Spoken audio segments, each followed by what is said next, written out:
in-app options on the screen. 3, use the chat button for comments and questions, which we will have adequate time to deal with in the course of today's meeting.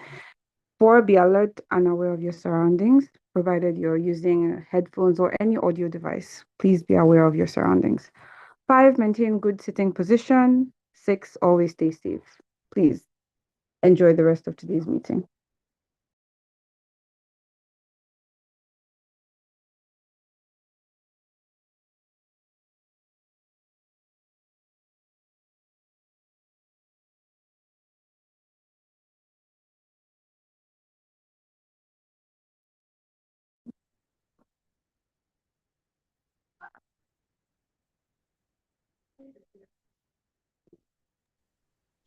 Okay. Thank you, Miss Melissa. Thank you very much. Please, can we proceed to the next slide? So, without much ado, we'll be introducing Miss Lorita Bovida, the president of Timor-Leste, so that she can introduce our first guest speaker. Miss Lorita, are you on the line? Yeah, sure. Okay, the floor is yours. Okay, thank you. Good afternoon, everyone, and welcome once again to YELS 2026. I'm Laurita Bovida, President of SPE Timor-Leste Student Chapter, and it's my honor to be with you today. Before we begin our technical session, it is my great pleasure to introduce our first distinguished guest speaker for today. Ladies and gentlemen, please join me in welcome our guest speaker for this session, Dr. Ernesto Saris. Dr. Saris is a accomplished academic and research specializing in petroleum geomechanics, computational mechanics, and hydrocarbon exploration. He currently serves as an assistant professor at the Aristotle University of Thessaloniki, Greece. At the university, he teaches and conducts cutting-edge research in drilling engineering, fluid flow in porous media, and energy resources. Dr. Saris earned his PhD in petroleum geomechanics from the University of Cyprus. He has led and contributed to numerous international research projects in areas such as carbon capture and storage, CCS, hydrogen storage, drilling fluid technology, and machine learning application in engineering. He has also supervised several doctoral and master's students and has published extensively in leading scientific journals. Beyond academia, Dr. Saris is an active member of several professional organizations, including the Society of Petroleum Engineers, or SPE. He continues to advance research and innovation at the intersection of energy, geomechanics, and sustainable development. Today, Dr. Saris will be sharing his insight and expertise with us. We are truly honored to have him with us at YELS 2026. So without further ado, please join me in giving a warm virtual round of applause to welcome Dr. Ernesto Saris. So Dr. Saris, the time is yours. Thank you, Mrs. Lorita. I sincerely hope you're listening. Allow me to start the discussion for today start saying that Nigeria sits in my heart. For what reason? My first students were from Nigeria. I started my career as soon as I finished my PhD and my postdocs at the University of Nicosia, Cyprus, where it's an international university, where we had a number of students from Nigeria, from all over Nigeria. And my first master students and bachelor students were from Nigeria. So I never turned down any offer from Nigeria. I still have strong connection with all my students, and I was hoping to see someone here with us today. But at any rate, I would like to start this discussion first by saying that when I was invited by the president, he asked me to give a motivational speech for young engineers and so on. So I would say that the industry is shifting. I am sure most of you must be aware, you're young engineers, most probably master students also, And the first thing that people have when they're in the universities is, where should I end up? Where should I end up? Is the industry big enough for me? Where I'm gonna find work? Will I work? Will I not work? Allow me to stress that most of my students, they have found their way. They have found their way in private companies. They have found their way in big companies like Schlumberger, like Halliburton, everywhere. Nigeria is a petroleum nation. You know that better than me. What does this mean? Nigeria is a petroleum nation. It relies their economy predominantly on hydrocarbons. However, the hydrocarbons these days are shifting, which brings me to the point to start discussing that we apply what we learn, what is happening around the world, and we learn and we bring it to our countries. The latest trend is not petroleum. Lately, petroleum people are turning against petroleum. So they're shifting from petroleum to natural gas. The reason for that is mainly for environmental purposes. People think, and it's true, that natural gas is more environmental friendly. However, nobody can replace petroleum, most probably because of the burning power. When you burn, let's say, a liter of petroleum, you need a lot more in natural gas and other resources, which we will discuss here, to reach the same amount of energy.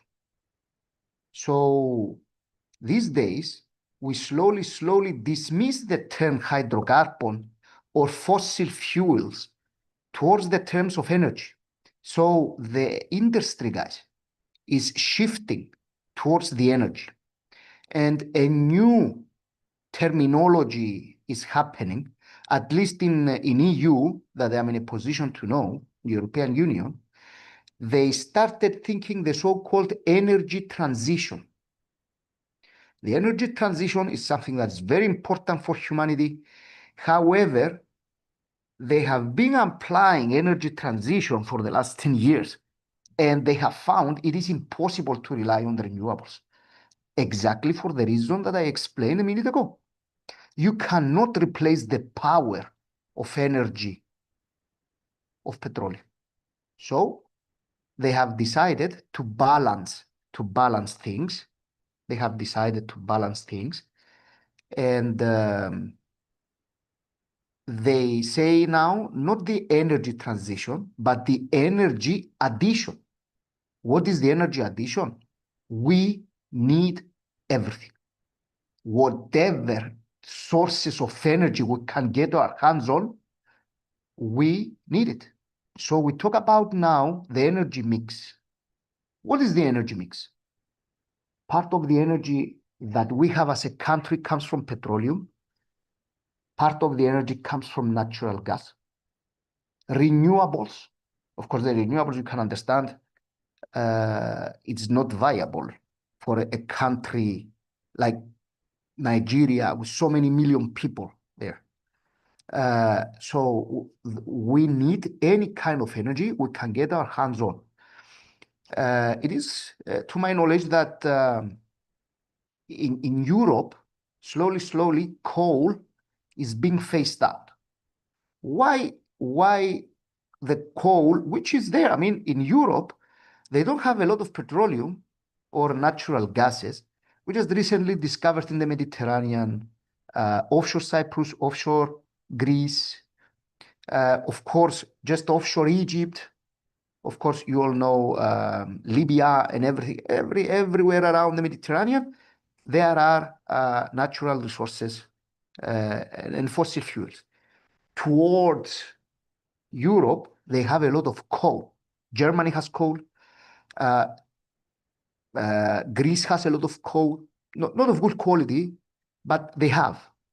And instead of allowing the countries to use their own resources, They start saying that due to the energy transition, these combustion activities to produce the energy release carbon dioxide in the atmosphere.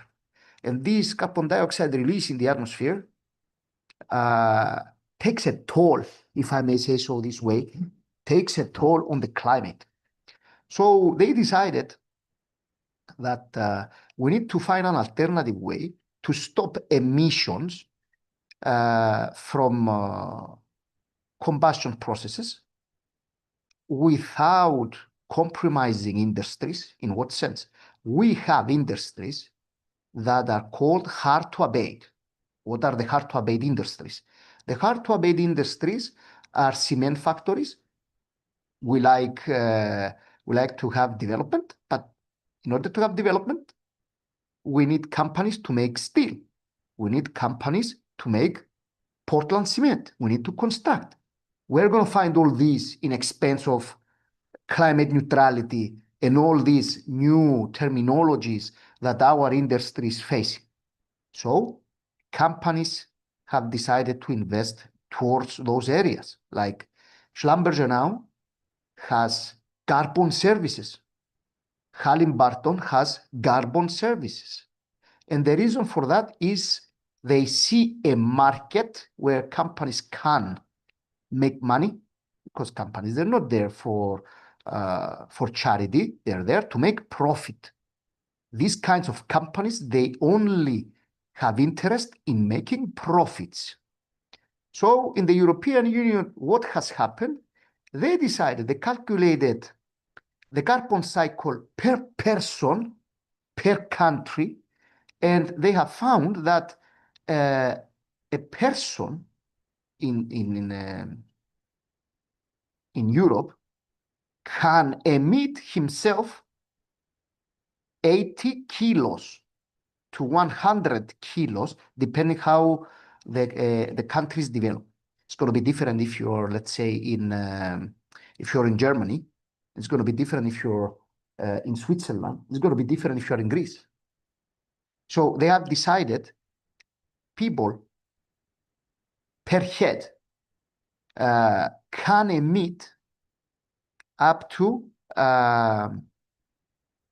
20 to 120 kilos of carbon dioxide in the atmosphere. Whatever larger than that, and they can measure that from energy producing factories. So if you have questions like, okay, how they can measure it? They can measure it based on the amount of energy they give in the system. So they calculate there exactly how much they are expending, and these carbon dioxides, when they exceed that threshold, they pay green taxation. So in Europe, they started imposing green taxations on carbon emissions. And now, a country like Iceland, which they have a lot of renewables, they have a lot of geothermals in Iceland, they don't emit the 80 kilos. They emit only 5 kilos. So the rest of it, they go to the stock market and they sell the rights of emission to other countries that they do not have emissions, that they have a lot of emissions, so they will win from green taxations. And this is what is happening now in Europe, and this has created the basis for a new market. This new market comes along with the energy mix, as I said before. Energy mix, again, is whatever kind of energy we can get our hands on. Why, guys? Because the needs are continuously increasing. We not only we need petroleum, we need more petroleum. Not only we need renewables, we need more renewables. So not only we don't want carbon dioxide emitted in the atmosphere because it takes a toll on the climate. So we need these companies, and they started, especially when they have the green taxation and has created a basis for a market, they enter the carbon services. So now the latest trend we have in our discipline, that started. We are very proud to say that these new technologies, they started from petroleum engineering. So we can collaborate with chemical engineers, and the chemical engineers will capture the carbon dioxide, and then we will use our own methods that you know very well. We can drill, we can inject, and we can store carbon dioxide in depleted reservoirs, in water aquifers below reservoirs. You know that from petroleum geology. Usually hydrocarbons, they come all as soon as they reach thermodynamic stability and segregation due to buoyancy. I mean, the density, water sits on the bottom, oil in the middle, and if you have any other gas, it will go on the top. And of course, on top of that, you have the cap rock. So you can inject carbon dioxide in depleted reservoirs, and there you go. That's where the industry is shifting now. So my first advice to young engineers, I know I was a postdoc back then, and my professor used to say, Ernest, you need to start studying this carbon dioxide thing. It's something that is coming. But I did that 15 years ago, maybe more. Now it's a technology, and I developed a lot of models and a lot of understanding, and I'm still doing a lot of modeling in carbon dioxide sequestration. And we're about to start a new project in Greece, in Kavalla. They have a depleted reservoir there, and they have got the license for injecting 1 MTPA, 1 million tons per annum. So all these companies, they have expressed interest, the hard-to-abate industries like cement factories, steel factories, they have expressed interest to capture carbon dioxide from their processes, and they will take it to a petroleum company called Energean, which they founded a new company called Earth to start injecting carbon dioxide. So it's not a technology that's on paper. It's a technology that is being applied.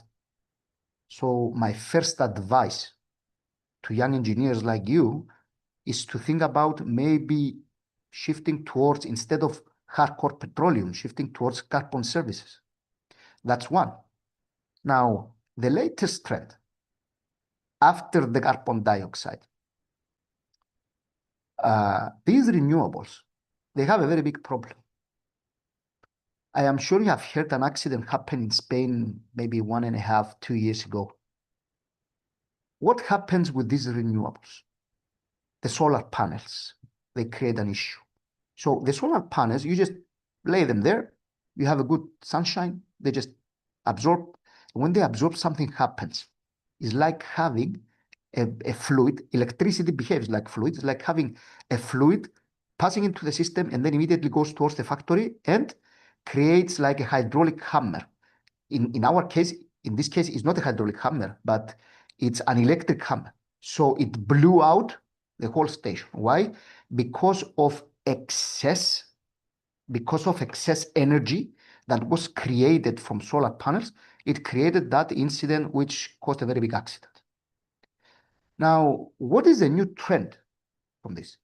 So when you have a lot of sunshine, you can use that excess energy that comes from solar panels, and you can use electrolysis. You can use a very good factory, electrolysis. And what does electrolysis do? So you get water, but of course we don't get drinking water. Huh? We are near desalination units, usually near the beach, where you have not very big factories, but good capacity factories, which they attract water. They clean the water from the salts, and then with electrolysis, they break down the molecule of hydrogen, they break down the molecule of oxygen. The oxygen is released in the atmosphere, good air quality. So you enrich actually the air quality in the atmosphere, and then you're left with the hydrogen. The hydrogen is good gives you good energy if you burn it and you have it in excess. So the new trend in our discipline is to use the excess energy that you have from solar panels, which is abundant in the morning when you have sunshine, and then in the night it goes to zero. So this is thought to believe that is going to replace fossil fuels in the burners creating electricity. Why? Because you will create a lot of hydrogen, and then that hydrogen will be circulated towards a burner to start burning and create electricity. However, a new issue starts with this hydrogen generation. It's still in excess. So engineers have thought, why don't we store it underground? So they started through electrolysis break down the water molecule, enrich the quality of air, and then get a lot of hydrogen and store it underground when you have it in excess, and recover it when you don't have excess and you need it. So it has been calculated, if you study papers, it has been calculated that this thing is efficient if you do cycles of 3 months. So this means what? 3 months you create and you burn, of course, but you also store. And then the next 3 months that you do not have that excess from the solar panels, so you don't create a lot of hydrogen, so you burn what you have. So you actually produce the hydrogen that you have stored in the subsurface. However, not all rocks or reservoirs are qualified for hydrogen storage. And the hydrogen storage, the most efficient rocks for storing hydrogen has proved to be evaporites. Evaporites, if you know, is like crystal salt. There are other methods that we use in our discipline, petroleum. So we can leach a lot of water, and under pressure, it leaches and creates cavities, caverns, big size caverns. Then you inject inside the cavern to displace the water that you leached, and you put inside nitrogen, and the nitrogen acts as a cushion gas, and then you inject inside the nitrogen the hydrogen. This creates a soft cushion between the evaporites, which are salts, the walls, and the hydrogen does not escape, because the hydrogen is something that is very small in size, and it can escape through the casing, it can escape through the cementing, and it can reach the surface very easy. So it's very easy to have leaks. So the hydrogen acts like a cushion gas. You also put some in the well, you put some in the annulus, and you know you're safe that you don't have any leaks. So with that technology, we can store for 3 months, get it back for 3 months, then do it again, and then in repeated cycles for every 3 months. And now this is thought to be the new trend in technology. So this is my second advice to young engineers. First is carbon services, CO2 sequestration, and it's been increasing as we speak. The industry is increasing, and now the hydrogen storage is just starting off. If we have this conversation when I will be retired, and you guys are going to be professional engineers, you're going to see that the hydrogen will be applied everywhere. And the third and final thing that we have in Europe, they are thinking about it at least, is geothermal. As I already said, Iceland is already using it, but you'll know in Iceland they have a lot of volcanoes, but not everywhere. However, if you study geothermy in general, you will see that parts in the crust, we have the so-called hot spots. There are many hot spots. So we need to go and look for it. We don't know where they are. Might be, I don't know, 100 meters below our feet. You will have a very big hotspot giving you 300 degrees, half a kilometer below your feet. So this provides This provides a very good start for a low, intermediate, and maybe high enthalpy fields. High enthalpy fields. And this means what? We can take advantage of geothermal. So we will circulate water inside, and the water will bring up the heat from the hotspot. And if we have the heat up, then we can convert it. It's a form of energy that we can convert it whatever we want to do with it. So why we are interested in all this? Because we, as engineers, need to provide needs for the people. People, they have needs, houses, families, governments, they have needs for the energy. So the new trend in our discipline, in petroleum, is slowly shifting towards these three new fields. The one, as I said, is the carbon dioxide storage, aka CCS or CCUS. The second one is hydrogen, or the green hydrogen, as they say. Green, there are many colors of hydrogen, green, blue, whatever. Let's stick with the green. The green is what I told you and I explained, and geothermal. So my advice to you is try and find a job around these three. This is the future of the energy discipline. And having said that, thank you for hosting me. I will be more than happy to answer questions. Thank you for your attention.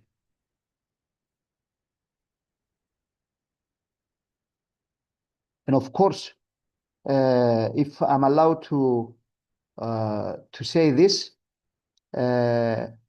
Nigeria has a lot of needs. Nigeria has a lot of energy needs, and these three approaches, I think they will bring a lot of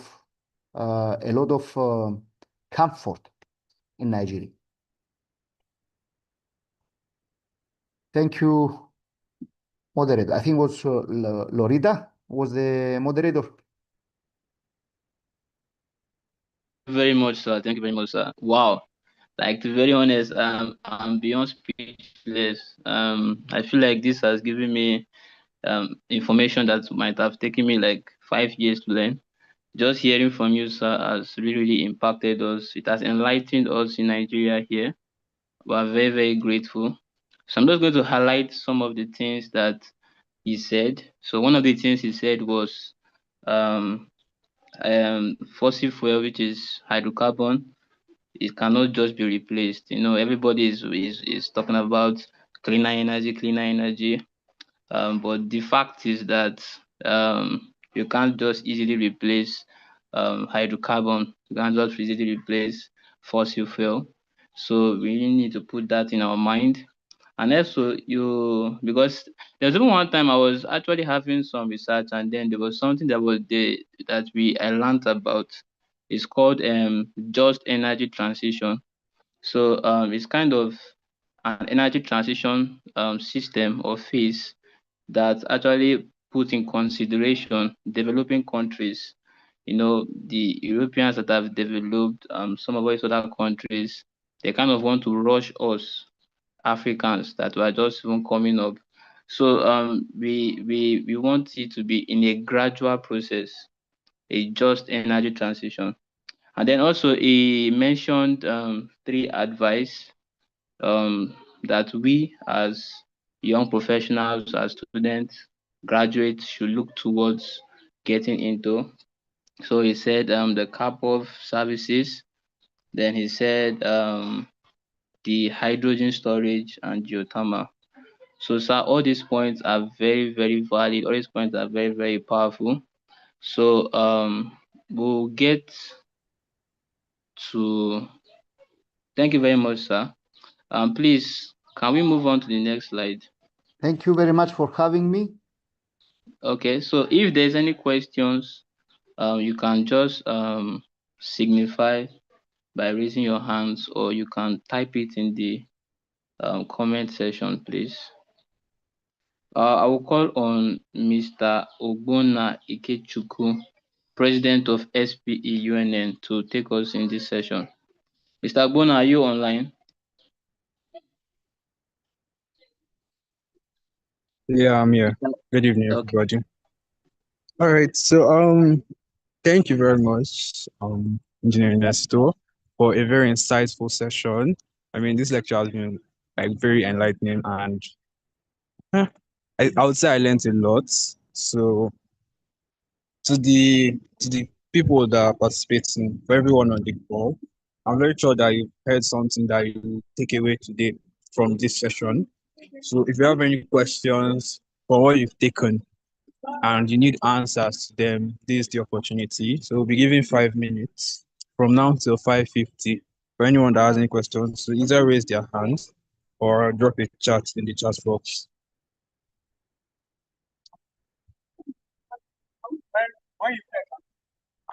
Okay. So if you have any questions, you can raise your hand or use the chat box. I'll be looking out for the chat box, see if anyone has dropped a message. So the question and answer session should end in 5 minutes time.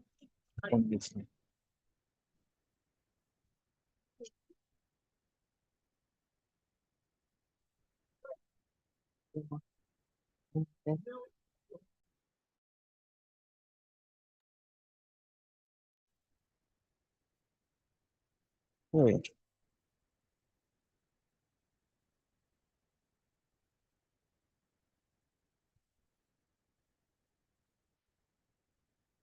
There is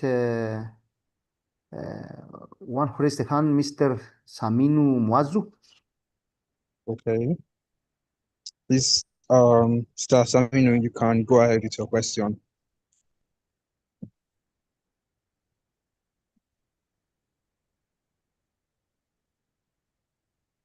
Hello? Good evening, everyone. Good evening, everyone. Good evening. Okay. Thank you for this session. My name is Mohammed Samin Muazu from BUK Bayero University, Kano, and I am a 100 level student. So my question is, for someone like me that's still in 100 level, trying to build a technical credibility early, like what's one thing that you would advise me to do in my year one that maybe you wish you had done in your early years of studies? So that's my first question. I have another one again, which is in your opinion, like where is AI already making like changes in the field of petroleum engineering, and in the coming years, where do you think AI will dominate the most, and where should we be like looking forward to? Thank you. That's my question. Yes, that's a very nice question. That's a very nice question. We didn't talk about the AI because we can discuss all night for the AI. Now, the AI is dominating. Let me start with a small story when I was a student also. First of all, allow me to say that my advice to you is to keep studying, keep upgrading yourself, and I am sure you will also find your way like my other students did. I usually strongly advise people not to lose their faith. Not to lose their faith. Okay, because you do this, you put in the effort, and then you don't stop submitting applications when you graduate, that is. And then if you follow the masters and you finish a masters, you don't stop trying. That's the first. It reminds me also myself. I applied 10 positions, 100 positions. I only got responded into 3. I was shortlisted, and then I got hired as a professor. So we don't stop trying. That's the first thing. Now, with respect, and of course, the disciplines does not mean that because I advise you to use these 3 new trends that our discipline has, that petroleum is going to stop. Of course not. What did we say? We said that we need everything in the energy mix. So petroleum is not going to stop. Petroleum engineering and natural gas engineering will not stop existing. Of course, our discipline is having an impact now. People are starting to think negatively for petroleum because of these purposes we discussed. They say that is not good, it emits carbon dioxide from the combustion processes and all these things. In any rate, we know the environmental issues, they're very well documented. They're very well documented. And we have a lot of people working around these kinds of problems. So that's with the first one. With the second one, with respect to the AI, allow me to say that AI is nothing else than we call them LLMs. LLMs are large language models. So a large language model is nothing else than a mathematical method. In a matter of fact, a mathematical method that does statistics and nothing more, and nothing more. Okay. So I will say now the story. When I was a student, Google was invented. Google was invented. Before Google, it was Netscape Communicator. And when Google was invented, my professors used to say, if you don't spend time in the library, then you don't learn anything. So what does this mean? Can anyone today, these were the negative ones. They didn't believe in Google back then. So do you think, can anyone survive today without Google? No. After Google, AI was invented. Now there are people who don't use it, they don't like it, they say they're going to replace us, they're going to replace human resource and stuff. All these things, if you ask me, are not true. You cannot replace human resource.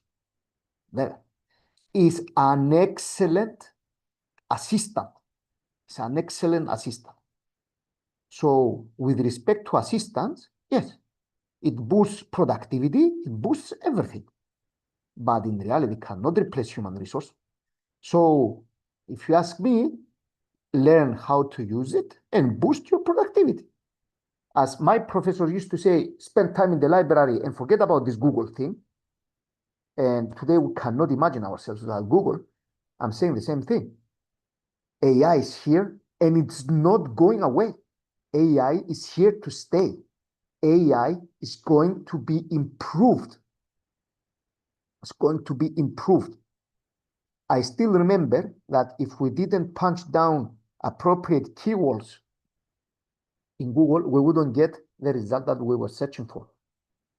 Today, Google listens to us when we talk, listens to us, and by the time we realize, then we get on our cell phones whatever we were searching for, because they have huge algorithms behind it. Same will happen with AI, the LLMs. They will build new algorithms, and the AI will understand what you will need before you type it down on because it will be listening. However, let me tell you another issue for this. I have a student who works in Halliburton, and they're using Apex. Apex is a software. It's a software that uses machine learning algorithms to calculate the drilling fluid down to the barrel. Can imagine we are drilling now in 6 kilometers. We need more than 50,000 barrels of drilling fluid. And something happens and it changes. Something happens and it changes the pressure as we drill down. So we need to fix the drilling fluid density. So we will have appropriate hydrostatic pressure, so we don't fracture the formation or we don't face a kick, or both. And this regulation of the density is done by machine learning algorithm. Now you're going to start asking, and where do they find links out at the field? How they connect themselves with internet and stuff? Of course, Elon Musk provided. Elon Musk has created the Starlink satellite, and the Starlink satellite, it orbits around the planet, and it provides whatever these companies need. If you're in the middle of nowhere, Starlink services will give you access to GPS, will give you access to internet, will give you access to anything you want. And Halliburton pays fees to the Starlink, and they have links with all this software operating under satellite. And something happens, and they lost the signal from the satellite. 60 wells that they were being drilled at the same time at various locations in the planet. They lost communication, and they lost circulations, and they lost the well control. 60 wells at the same time. So we embrace technology, but we need to be extra careful. That thing costs billions. That loss of the signal from the Starlink satellite, and then the machine learning algorithms were not able to calculate live what they were doing, that cost billions to Halliburton. So yes, AI is going to be, it's here to stay. It's not going to leave, guys. I strongly advise start using it, but using it intelligently, not whatever AI gives you. As in every statistic algorithm, it has a room of error. So the error margin on the answer that you get from the AI, from your LLM agents, you need to check it. You need to verify it. So if you don't have the knowledge how to verify it, then it means it's like you're using it as a black box. As computational guys that we use computational, we say GIGO. GIGO means what? Garbage in, garbage out. Even AI will give you garbage out. So it's just another software, guys. Is not something that will replace us. That I honestly know. It's just another software. It's a very good companion. It's a very good assistant, but it cannot replace us.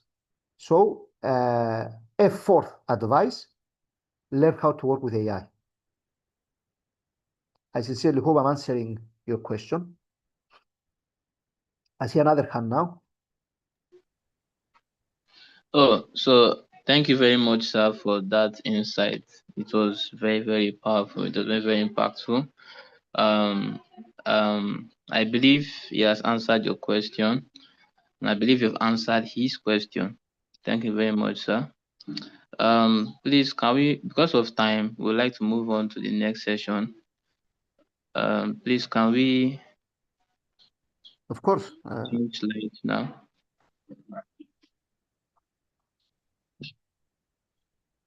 Okay, so immediately, without wasting much time, I would like to invite Mr. Abdul Jalil, sorry if I pronounce it wrongly, Mr. Abdul Jalil Salisu Usman, the president of SPE BUK, to quickly introduce our next guest speaker.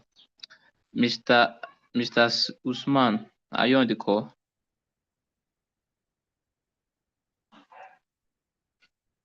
Mr. Usman?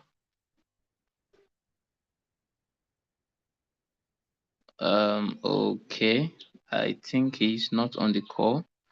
So if it's not on the call, I will just get it done for him. Please, can we move on to the next slide? No, I'm around. It's like I'm maybe network issue.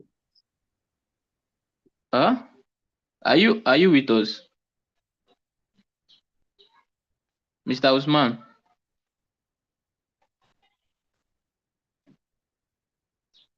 Okay, let's move on to the next slide, please. Okay. So I'll be doing the honors for Mr. Usman. Meet our guest speaker. So we have Engineer Dr. Ogene Rume Ogolo. He is a distinguished strategic petroleum economist, a petroleum engineer, and certified financial modeling and valuation analyst for the Corporate Finance Institute, with a PhD in petroleum engineering and advanced certification in energy economics and policy from the Massachusetts Institute of Technology. Dr. Ogolo serves as a faculty member of Petroleum Training Institute. His core expertise lies in critical integration of reservoir engineering with real-field petroleum economic modeling. This multidisciplinary approach is essential for managing long-term field development, optimizing depletion planning, and driving multi-billion investment decisions. He possesses a proven track record in developing petroleum economic models, including those for deep offshore, onshore, and marginal assets, to accurately assess commerciality and maximize value creation under varied fiscal regimes, including the 1993 PSC and the Petroleum Industry Act (PIA) 2021. A faculty member of the Petroleum Training Institute and formerly of Nile University of Nigeria, Dr. Ogolo has been involved in the operationalization of the Petroleum Industry Act 2021. His portfolio features high-level engagement with reputable E&P exploration and production companies and organizations such as NNPC Limited, NUPRC, the Ministry of Petroleum Resources, Innova- Innovationary Limited, Tenno Energy Resources, ND Western, and Heritage Energy. He has been involved in field development plans for assets in Nigeria and Europe. So with reactions, with clapping emojis, I would like us to invite our speaker, Dr. Ogene Rume Ogolo. Please, sir, you can take the floor. Okay, a very good evening to everyone. And I want to thank the organizers of this program for inviting me to speak on this very critical subject today. And I thank the first speaker. I think he also did justice. That's Dr. Ernesto Saris. The first time seeing him talk, though I've not met him in person. It was even my first time to see him, and I actually enjoyed this presentation.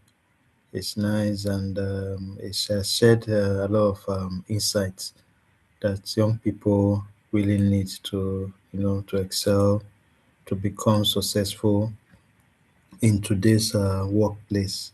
And some of his insights are necessary, and I feel that you guys take it very serious because what he has said and shared with us today, they are very important, and if you put them into practice, they will lead to your career success. So you should have that in mind. So today, there's no generation that is as blessed as this current generation of students and young engineers, because the world today is in your hand. Unlike those days, like what the doctor said, in those days, you go to the library. During my time too, I used to go to the library to read. But today, even to my master's level, I still went to the library. Confirm if you can hear me and see my slide. Yes, we can. You can, sir. You can, sir.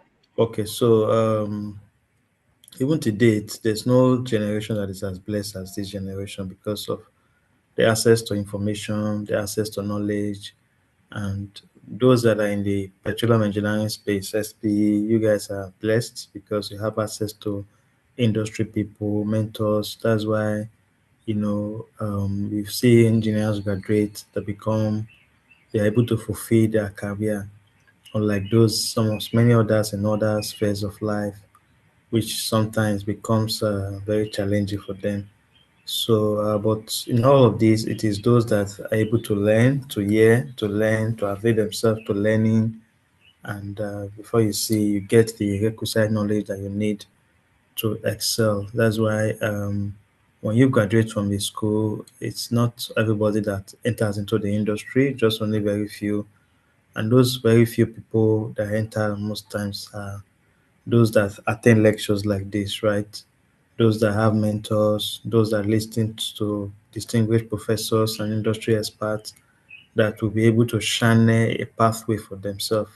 So those are those that you see they excel in the industry. I don't mean everybody will not be successful, but success sometimes after school, it differs and it takes time for some people. But those that make it early are those that listens and practice what he or she learns, right?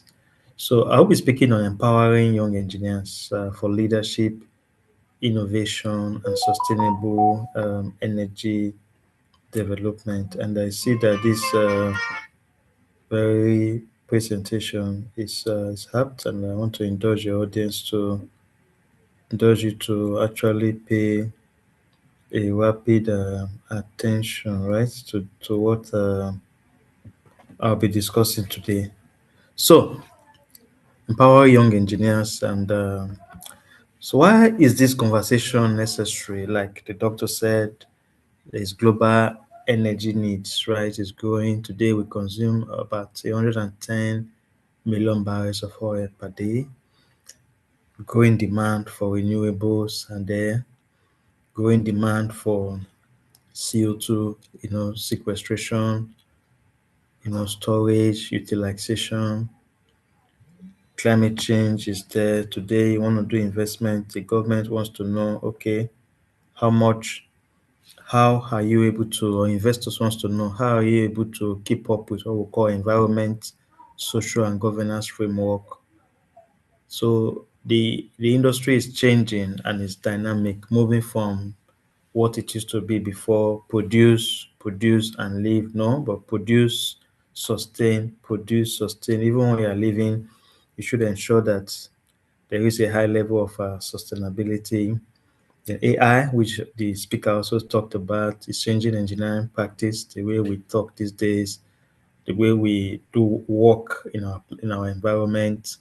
Like 2 days ago or Wednesday, I was privileged to be in a paper contest activity, and one of the students presented a work. I won't mention the name of the school, but after presenting the work, and luckily for her, we were experts. So I asked a question, and we're not getting how the student was able to solve the problem or handle the research. So my colleague came in and he asked her. She was displaying some data. We're like, what are you doing, my friend? Like, we are not getting what you're doing. So at the end of the day, I had to put it to her that, tell us the truth. You used ChatGPT to do this research. She was beating around it. She now later came up and said, yes, I used ChatGPT. That is some of the negativities of AI, right? Because it would have been nice if the student is able to solve that problem using her engineering skill, but AI now make that lazy, and so she may end up someday she won't be able to do a proper research, right? Because she's relying on AI to do a research for her. So students, I always tell you, avoid AI as for research as much as possible. Write naturally, learn the writing naturally, right? If there's not anything you will learn from this section is that to learn to avoid AI, learn to write naturally, learn the code way. Then later you can now use, like me, I use AI for my work. Like if I'm working, I'm doing reports, I can use AI. But in all of this, I'm a master because I know how to write. Like currently now I'm working on a material at the moment. Yes, I've been using AI to do the material, but I'm an expert and I know how to write. So anything AI gives me, I read it and I look at sometimes I'll just laugh. I was just imagining that if the organization have gone to contact it out to somebody and say, okay, because AI can give them anything, then they will now no. AI, what AI will even give you sometimes may be wrong. I will look at it. I say, no, this is wrong. This is not even the sentences could be wrong sometimes. But why am I able to do that? Because I learned how to read and write in a good way, right? So you should get that. AI is good, but if you want to use AI, you can use it for machine learning, fine. But for writing, I don't advise, right? It's only when you have known how to write, then you cannot be using AI, right, to edit your work to help you become better, but do not rely on it. But if you're in the workplace, we work smart, we use AI for most of your stuffs, it's fine, but learn it the good way first. So investors prioritize sustainability, which is key. And the digital tech, you know, is replacing manual workflows. Today, if you don't have some digital skills, you cannot fit into the workplace. And some of those digital skills has to do with the use of Excel, even AI, right? Machine learning, Excel, data analytics, automation skills, depending on your field. If you cannot even use softwares, you cannot work, in the industry much like that or fitting into so many functions. Because today we are looking at this digitalization. And one thing I always tell young people is that the fact that one may be limited by background, by where you're coming from, sometimes nature is not friendly, right? Nature expects you to be on top jazz. So you should try as much as possible, to acquire the skills by any means. Like my younger brother just wrote to me that so he wants to go and do a course and he needs money for a course, right? So I'm look at it. I'm going to send you the money because I believe in skill acquisition, right? So he does not have the money, but he's thinking, how can I get the funds? And he reached out to me now, and I would grant it to him, right? So what I'm saying is that, uh, frankly speaking, one has to look at for ways. For example, now to be able to have these digital skills. Because if you don't have these digital skills, it limits you, and it does not mean that you cannot be at best in your career, but you are limited. You have to find a way to, you know, bridge that gap and become someone of top priorities. Yeah. So the energy landscape, I think this has been over discussed. It's changing today, and I think I posted something on my status a few days ago about education. Education is not a scam. And one of my friend, he told me that education is not a scam for only the privileged people that are like able to get a job, were able to work, become successful via education. Because I think he studied mechanical engineering from a university and it's not using his degree. So, and I told him, yes, what you said is true, but the thing is that education has evolved and the workplace requirement has also what evolved. So now, what is the workplace requirement for young engineers or students? It requires that as a young student, you need to have some requisite skills, such as be able to use Excel, know how to use Python, you being able to understand the industry, not you go beyond what you are taught in class, be able to know, okay, this is the industry that I am in, know the policy framework, know the different sectors, have technical skills, right? And be able to develop a career path, then go for skill sets. Like some people, once there's no job, they go to IPS, right? They go to they go for their masters. Some of them, try to get scholarship, go abroad, self-development, and these are the opportunities that are there. So the workplace is changing, the demand for skill sets is changing.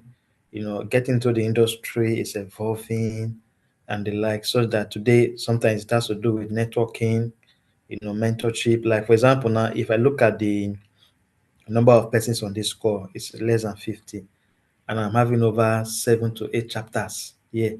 And if I assume that there are 200 people per chapter or 300 people per chapter, 3 times 7, that's about 2,100 people. Now, it's just about 50 people that are here, right? So those people that are not here now, that don't attend SPing functions or events, you find out that they may come out tomorrow and, they're like, what's going on? And some, when they graduate, the next thing you do, they cut off from friends.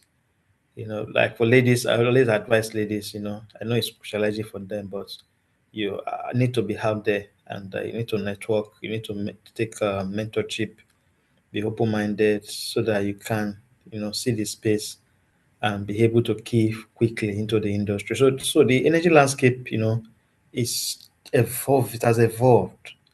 The needs, requirements, they are changing, unlike my time when I graduated, right? The jobs these days, for example, now, if you're not online, you're not on LinkedIn, you even get some job updates, right? So it's changing, and one has to prepare itself as it is changing. So, what makes an engineer valuable? So, what makes us valuable is because we are problem solvers, right?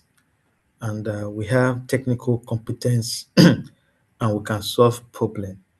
So, one of the skill sets that engineers have is problem solving. Sometimes you ask yourself, you say, we are teaching you dy dx. Where are you going to be using dy dx?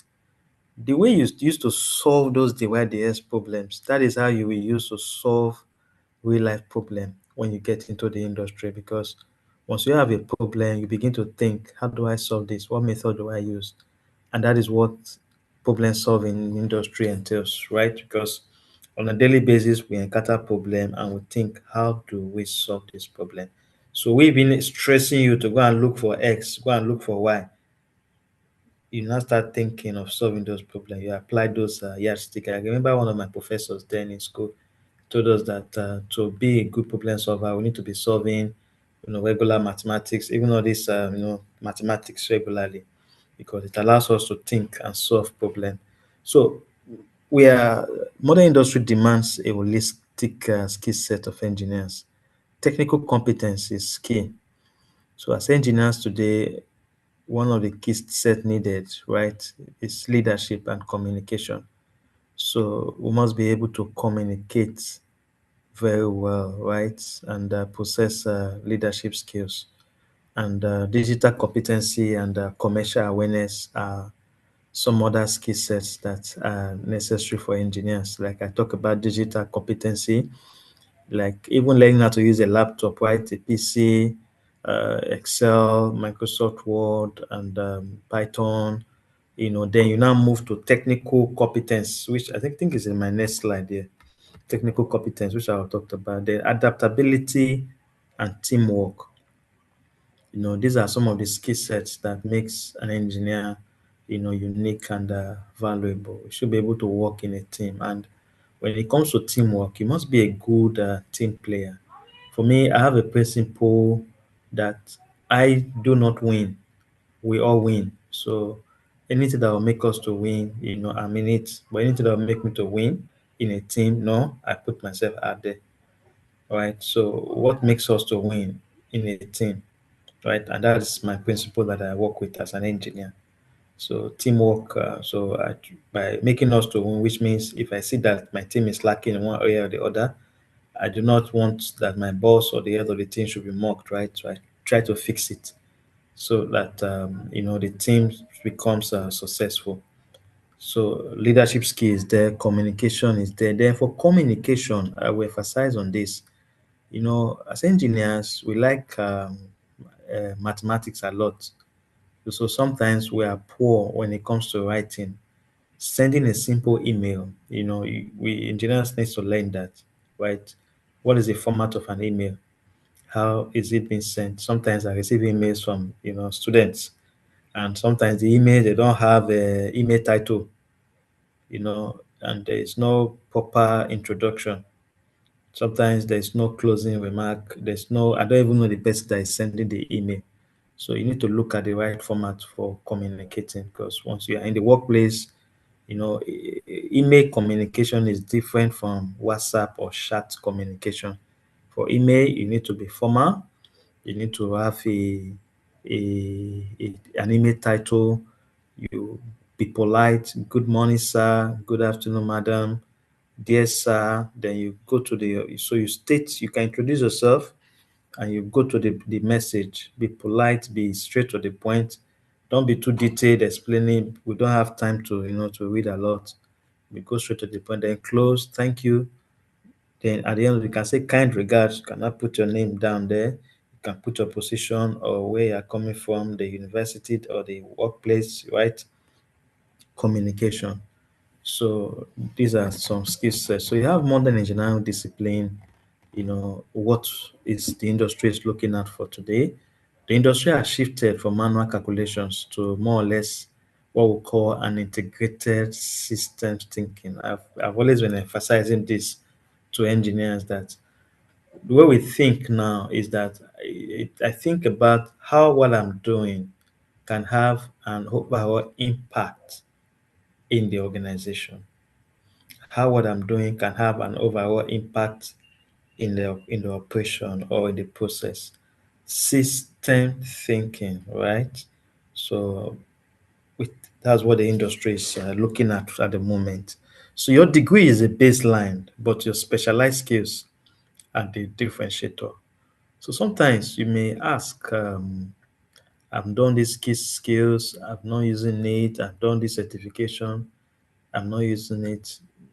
What our advice is that just keep, pushing, because one day when you get a job or you are working, you find out that all these skill sets you've learned over the years, you will not start using them, right? You start using them, and sometimes, like for me now, if you ask me some questions, in terms of um, that there's an opportunity and you want to know if I can do it, I have quite a vast capacity in the industry, so I can function in different capacity. And why am I able to do that is because of I've acquired a lot of skills and knowledge, right? Yeah, and knowledge. Like first of all, I'm a financial modeling expert. I did not go to school or university to actually study petroleum economics. I just did it as a master's course, right? But I had to develop myself. I would say that I have to develop myself in that area. Like I was having a conversation with someone this week, very early hours in the morning. I was like, when you were working in this company, I actually begged you to give me and I said, let me come to your office, let me see how this data looks like. But the young man, the very close friend of mine, he said, no, this, that. I said, okay, don't want you to give me the data. Let me just come to your office and let me see how this refeed economic data, the refeed economic model looks like, so that I will match it to what I'm doing at the classroom level. But he said no. But luckily, because of my push and vibe, I was able to access refeed economic models, and I built a lot of refeed economic models, right? So, skill sets, go for skills, learn those things, and you become invaluable and indispensable. So, modern engineers must build the gap between technical depth and commercial depth. You must also be thinking, right? Commerciality, right? Which I will discuss in subsequent slide, right? So, success in today's workplace requires a commitment to lifelong learning, right? You can see that the industry is evolving. So to be able to, maintain your stand in the industry, you have to be learning every day. Like for me, I learned, like as I tell people, if you meet me today, the person you are meeting today is different from the person you are meeting next week, right? Because I'm more or less like a moving. My knowledge is expanding on a daily basis, either through I'm teaching, I'm engaging in consultation, I'm interacting, I'm attending functions, I'm meeting people, right? And I'm taking courses. you need to be evolving, lifelong learning, going for conferences so that you can be updated. Because if not, you think you have known it or you are done with your first degree and knowledge at hand. No, that is just the beginning of learning. So, like I have a PhD, I'm a registered engineer, I'm a certified financial modeling and valuation analyst. And if not for time, I would have been a certified business analyst, right? Business analyst. Yeah, I just to take the exam that is left. I'm done with the course. Lifelong learning, right? So, leadership for engineers, one thing we should know is that because as engineers, first we'll start as team members. Then from there, we'll go to become team leads. And when we have become team leaders, we should know one thing. And even though we are not yet team leads or team members, in one way or the other, everyone is a leader because you have people that are more also that are subordinates to you, that are looking up to you. You are influencing. But we should know that leadership is influence and not position. So the best leaders make others successful. So the ability to see that your team members, people are successful, right? That is a good leadership skills. Being able to influence them so that your lifestyle, your comments, your leadership skills and prowess is they're able to look at you and they get the best and become great team members at the end of the day. So what is the future currency?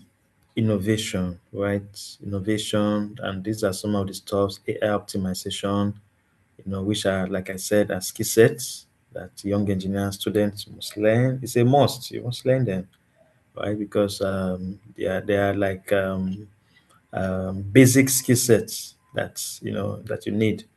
Now, automation, drones, and remote operations.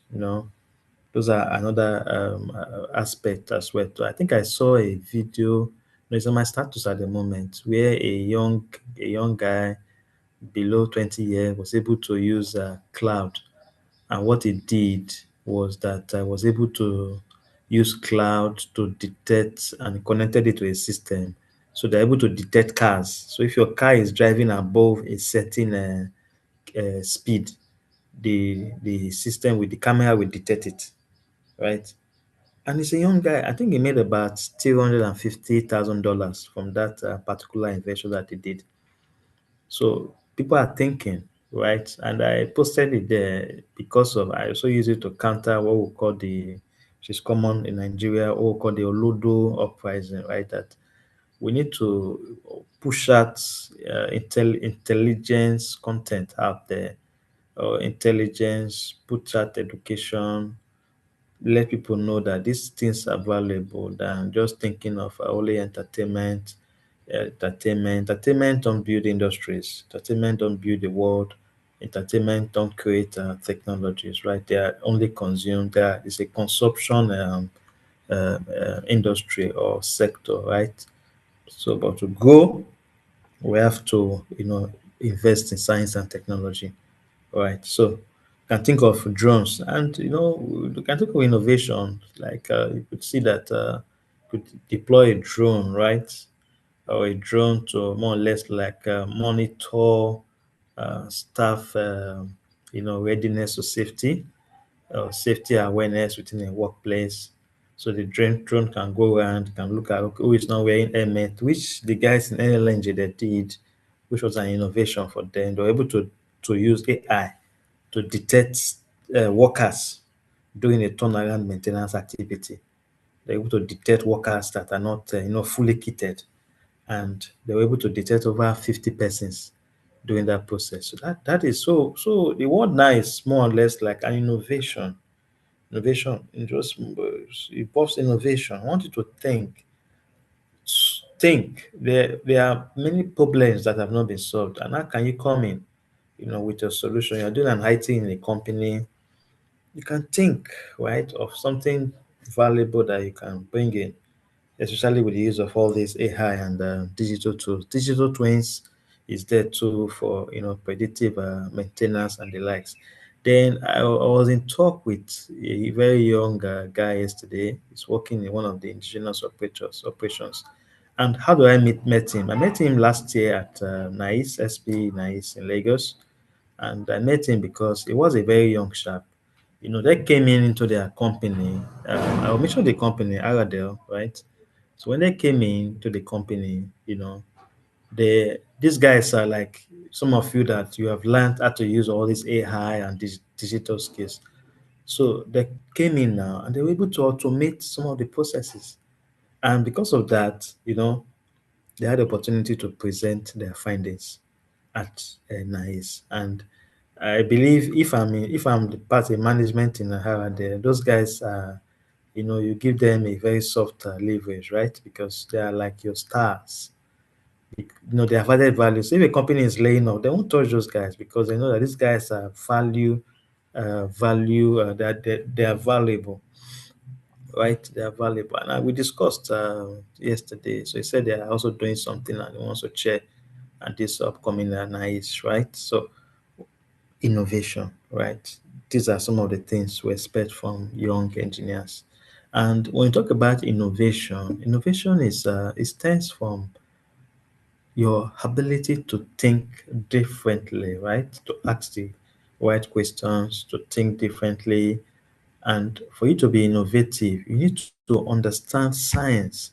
You need to understand the fundamentals of how things works, the building blocks of materials, the processes, the fundamentals of the processes in the oil and gas industry. You need to see that things are possible, right? So that's one thing I've understood when it comes to innovation. Like I have a patent, right? I have about 4 copyrights, and today I would say that it's still a work in progress, but I am I'm already pioneering a new area in petroleum economics, right? I have the framework already. I'm writing the paper already, and I'm even now looking at engaging companies to say, okay, I have an idea. Let's talk. Let me present to your team. I've done that with 2 companies already at the moment. Innovation, the mind is possible. So that's one thing I know I've seen.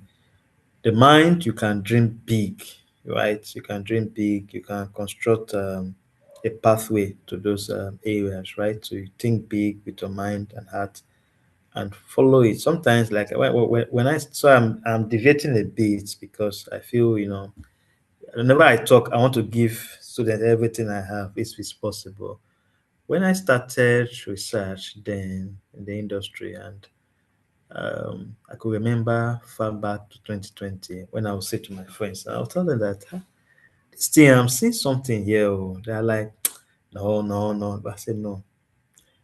I could be stubborn. I mean, I'm stubborn. So I will still carry the thing. I will still do it. I'll dig further into it because as an innovator, I'm seeing something. The person that is criticizing me is not seeing what I'm saying, right? So I'll go ahead to look at that thing. I feel this thing can work. That was how in 2020 I was able to have my first copyright, right? I developed an innovative equation. So I have equations to my name, right? I developed it, right? So as young engineers, you must be confident, right? It's necessary.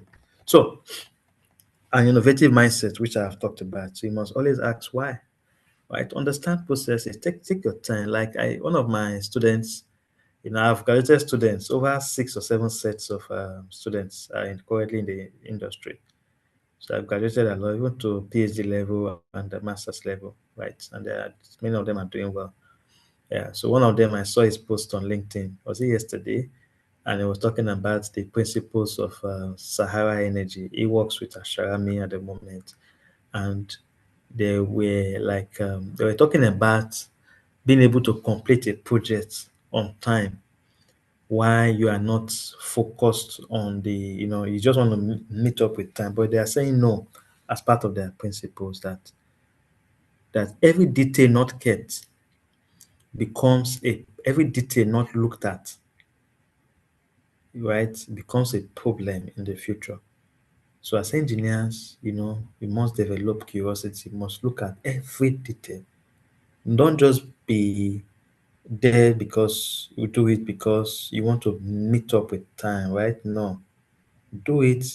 Look at all those details, tick all the dots, right? Because this industry is quite, it's a very highly risky industry, right? Click all the dots, don't compromise, you know. Ask why. When something is not going wrong and you feel that this project, yes, management wants it, but you feel there's something that needs to be done, right? So you put it up. You saw that something is bad or there's something missing in the report or in the project. Ask why. Why is this thing not there? It could be that the supervisor may have forgotten, may not have incorporated it into the project, or may not have carried that stuff along. So cultivate curiosity, ask why. And in the workplace, we see them. We know those young engineers that ask questions, right? The moment you see them, you know this guy is gonna go far. Broaden your knowledge, read wide, start small projects. So sometimes, like I do have a colleague of mine. He thinks big. He thinks not big. He thinks so complex stuff. That's what he does. So when we're in a meeting, I'll call it. I say, come, come, come, come, come.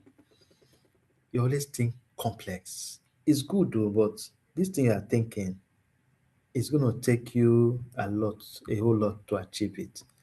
Break it down into bits, right? And pick the part that you feel are achievable. Then carry out those projects like that. Right. So sometimes I teach in that regard. Innovation, and for to also have an innovative mindset, that starting small is necessary too. You don't need to like start because I want to be an innovator, this, that, then I will now start doing big project. No, start on small scale. From there, you start building up. Then embrace iterative failure. Sometimes, even I myself, I fail. At my level, I fail, but I begin to learn that failure is what? To have a principle that failure is success because you learn from failing, and you apply it and you become better. So when I fail, I also see myself as being successful because I try to look at, okay, what data can I get from this project that I have failed to? What data can I get from this failure process? I pick it as okay, so that when I'm repeating that process again, I cannot do it better. So collaborate widely. So these are sustainability, energy development, which Doctor have discussed about. Then this is about the three pillars when it comes to sustainability. We're looking at economics, environmental. We're also looking at the social aspect of it, the community and safety focus. Now we're producing oil in a locality. We also think of the environment. How am I safeguarding the environment? All right. Is my project economical? Right. What about the community? How are my industry fostering community development with the resources that is being produced in that community? So these are three key pillars when it comes to the issues of sustainability, which engineers must think and see how to what to apply them, so that as I'm producing, I could devise ways to reduce or lower emissions, which my colleague talked about: carbon sequestration, carbon injection, right, and clean energy. I can look at that too. So, like I said, the world is.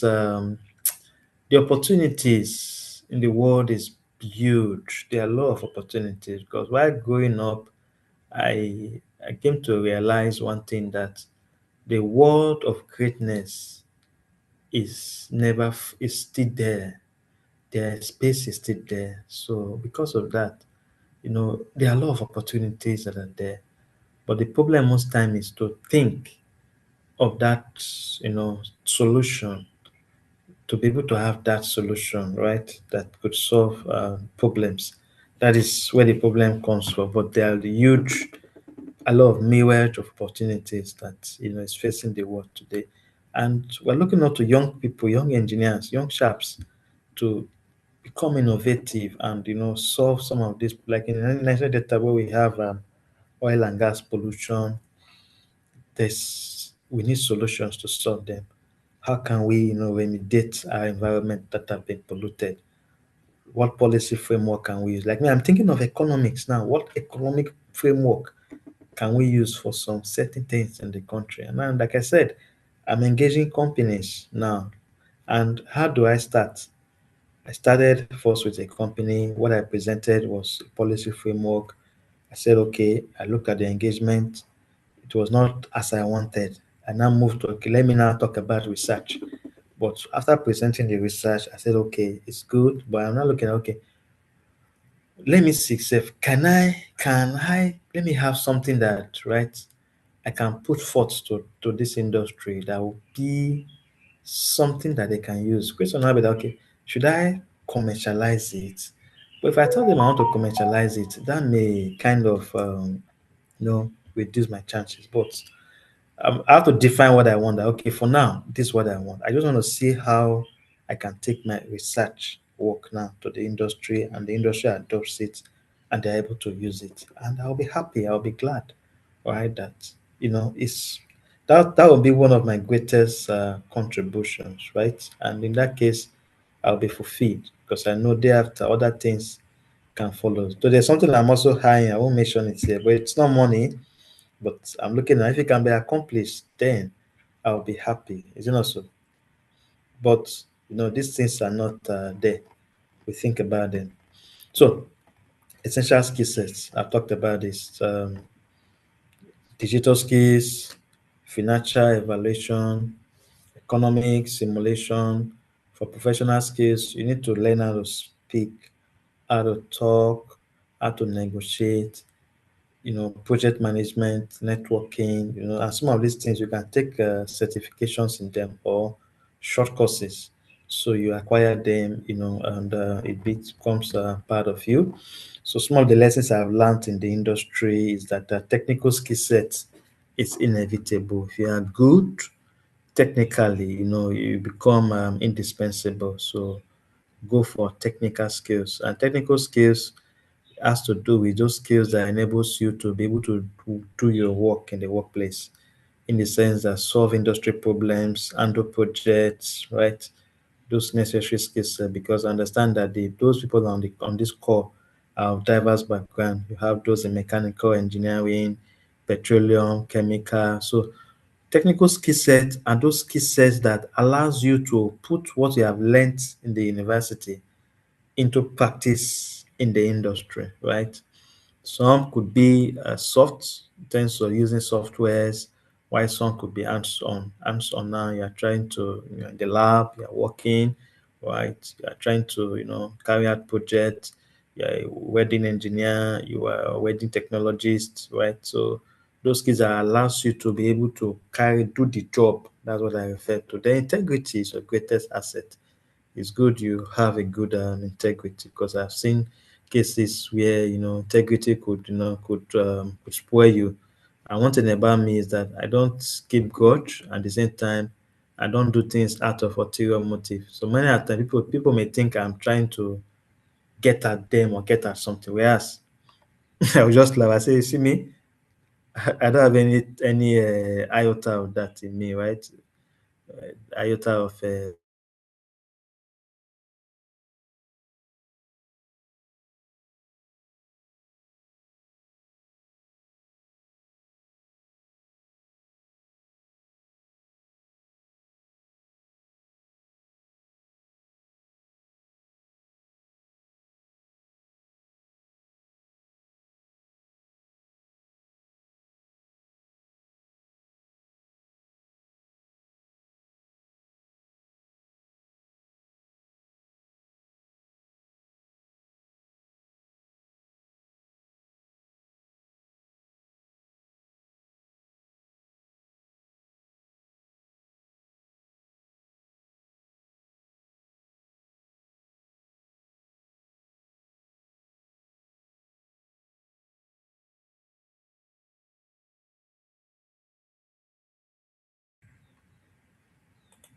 Good evening. Can anybody hear me?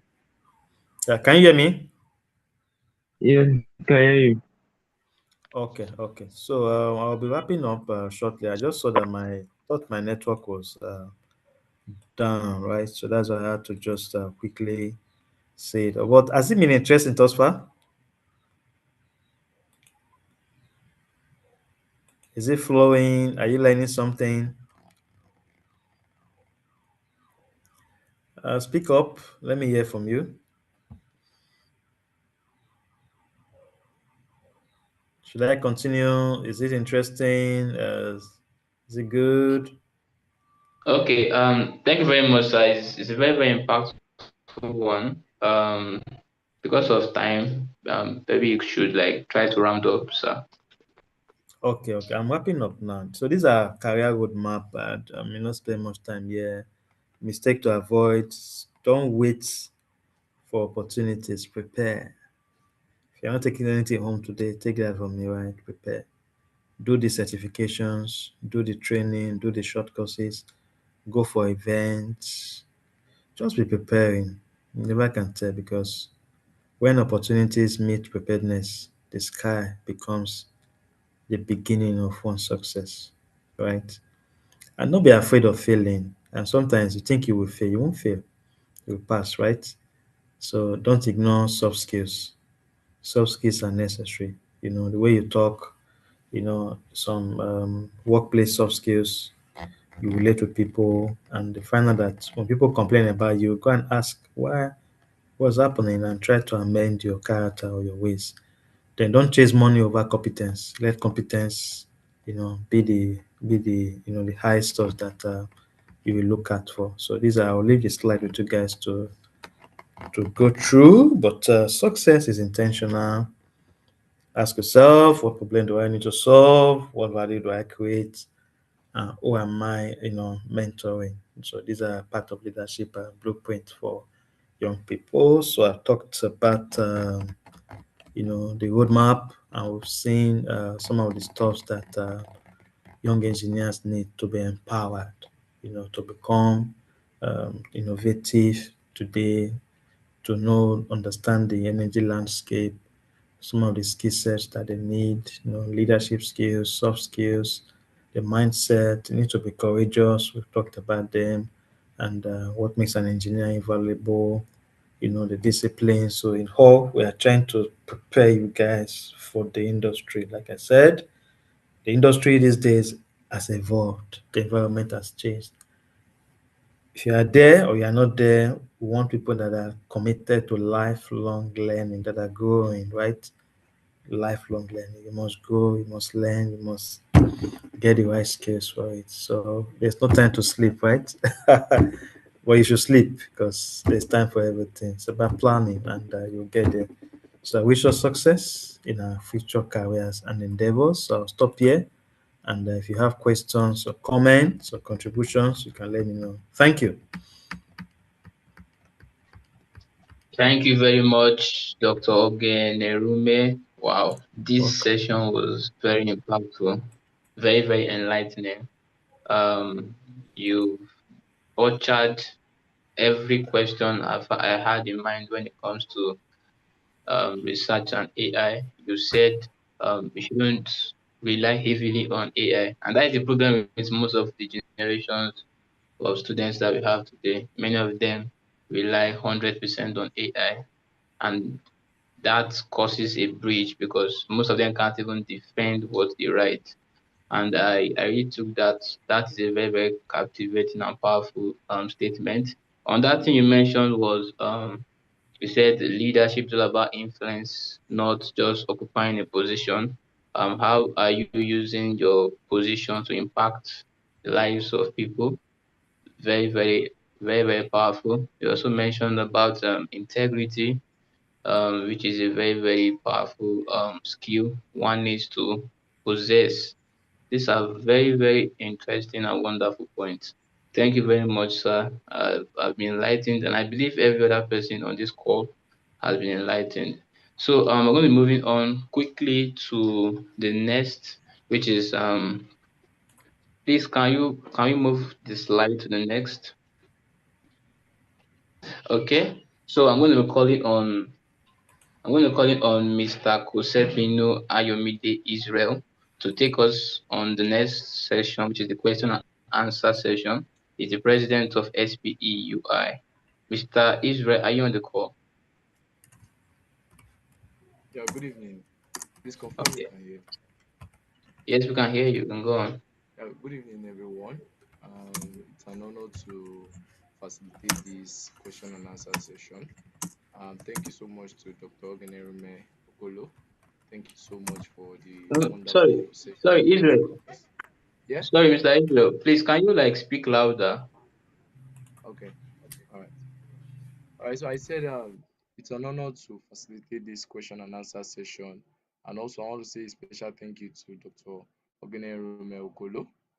Thank you so much for sharing this wonderful insights, cutting across leadership, cutting across even our integrity, which is very important in any sort of business for us to progress, even as an engineer, right?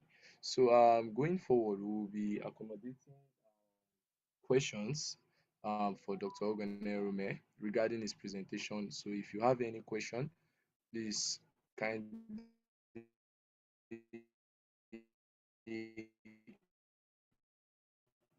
signify with the raised question. So because of time, we'll be taking only two questions maximum.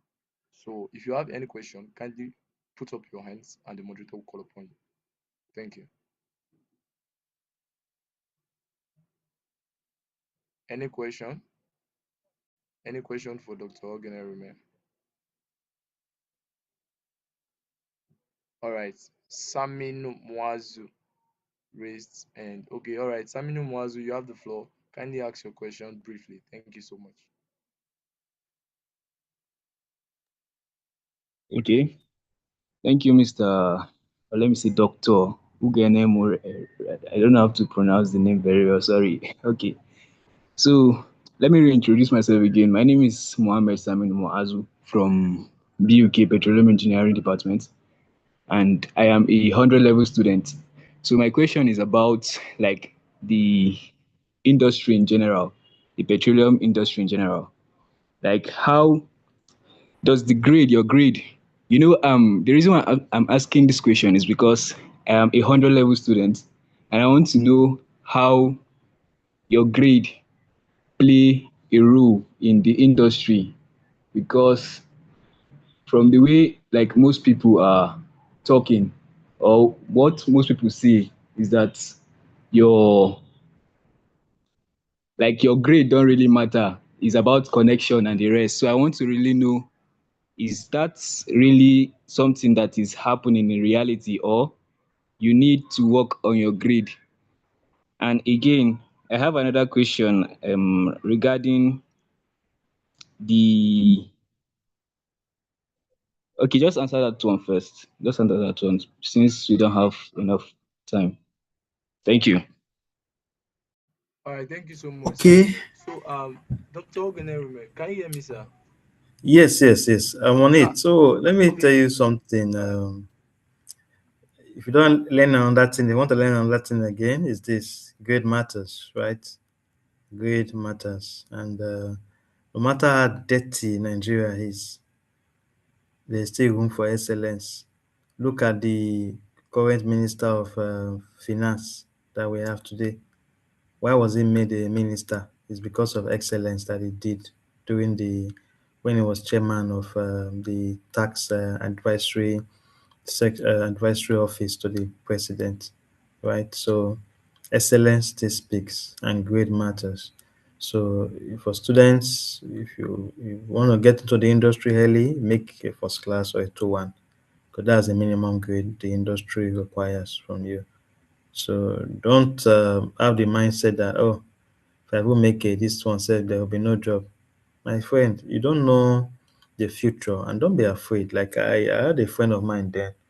We were all doing our first degree together. So then, when we were doing to our first degree together, he was afraid of the future.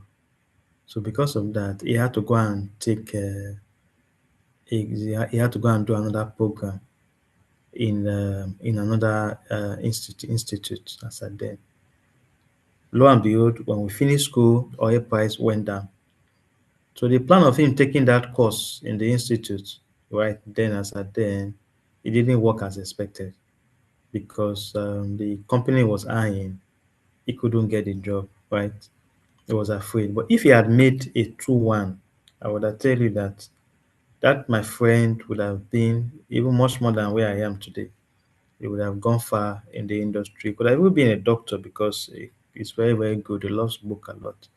So please, please, and please, no matter with the state of the country or the state of what you hear, the environment, the streets, do your best. Do your best. Get the right education. Go for the skills. Be at the top most time. Like those very serious graduates, they are busy, right? They are learning one or two things. They are engaged and the likes because no matter what, there's still room for excellence, and excellence will speak for you at the right time. So go for excellence. Be best. Make it first class. Make it 2-1, right?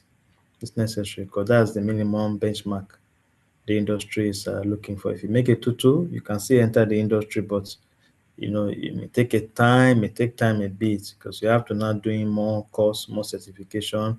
Sometimes you have to go out of the industry, then later come in and the likes. But minimum, and sometimes why those minimums are good is that if there's no job, you can go for your master's abroad immediately.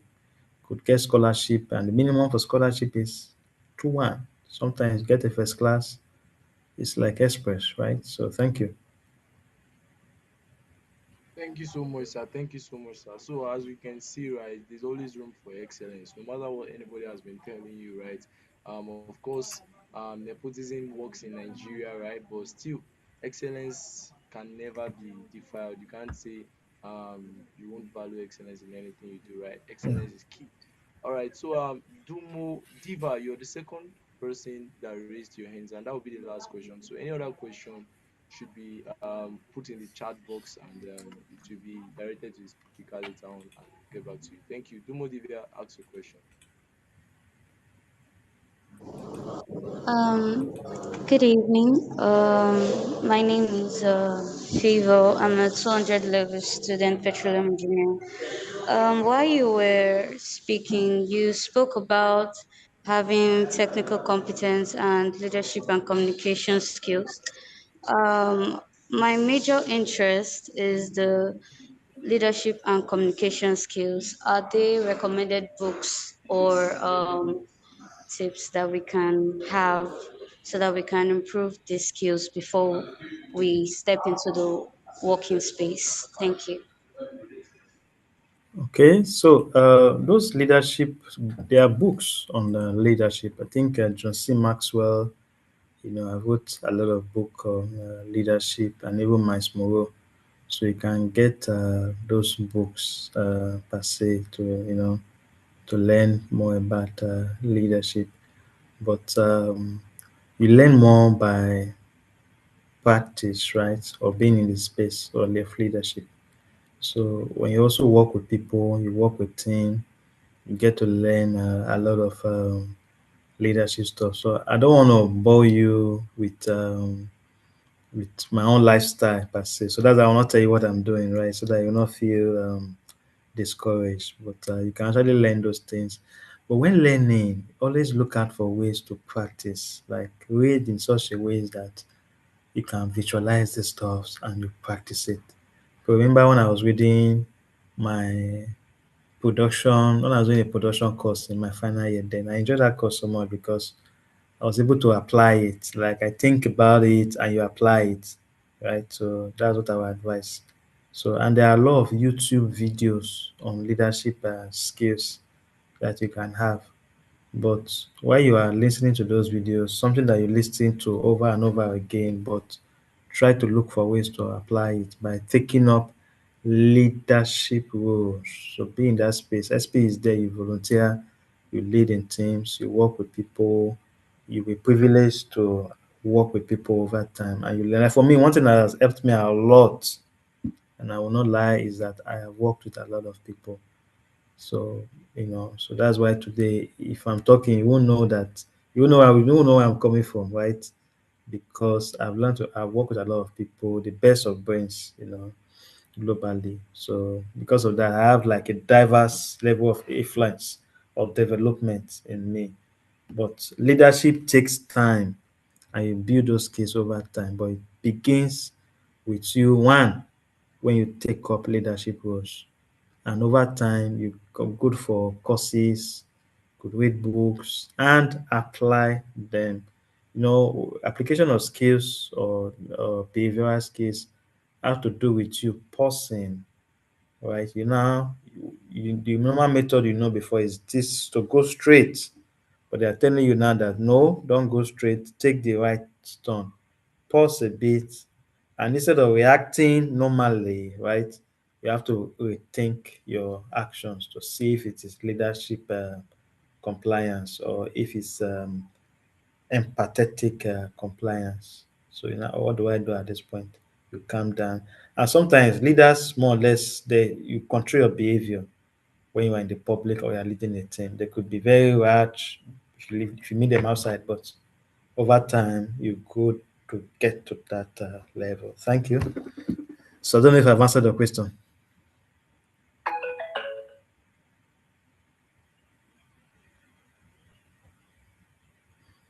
Okay, thank you. All right, Dumo Diva, I can I see guess that has answered your question. Diva. Yeah, I guess your question has been answered, right? All right, so thank you Okay, so much, sir. Yeah, we truly appreciate your time, you're right? Thank you welcome. so much for doing justice to all the questions that were asked on the call, right? So over to the moderator now to continue the session. Thank you very much, everyone. Moderator, Okay. are you there? Thank Yeah. you very much, sir. Thank you very much, Mr. Israel too. So moving on quickly, we'll be going over to the networking session, which is going to be facilitated by Mr. William Takpa, the president of SPERMU. Mr. Takpa, are you on the line? Mr. William, are you on the line? Hello. Okay. Okay. Hello. Good evening. Okay. Good evening. You can go on.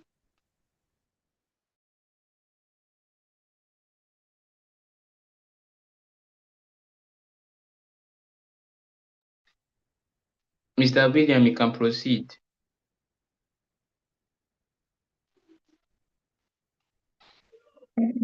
Okay. I feel like he's having probably a network glitch. So I'll be handling it for Hello. Mr. William. Can you hear me? No, no, sir, I can't hear you. Hello. Am I Can audible? you hear me? Can you hear me? I can hear you. Can you hear me? Yes, I can hear you. I can hear you. Okay, proceed. Proceed. All right. Good evening, everyone. I'm William Takpa, SP RMU chapter president, and I'll be taking you through the networking session.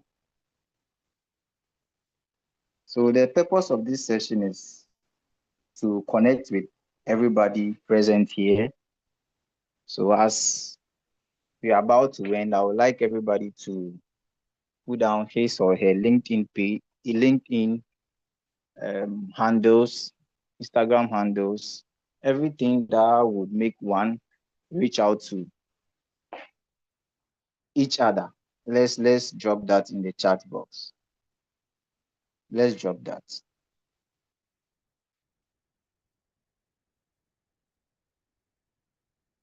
I hope I'm audible. Yes, we can hear you perfectly. Yeah, we can hear you. Okay. So yes, let's drop our LinkedIn socials numbers so that we can reach out to one another whilst the webinar ends.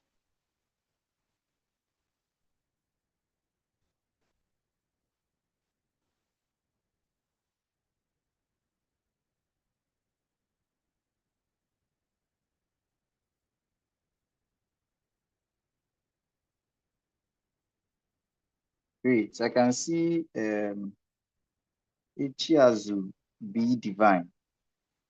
All right. I can see a number here too. I can see Saminu Muazu. Okay. Let's keep it coming, guys.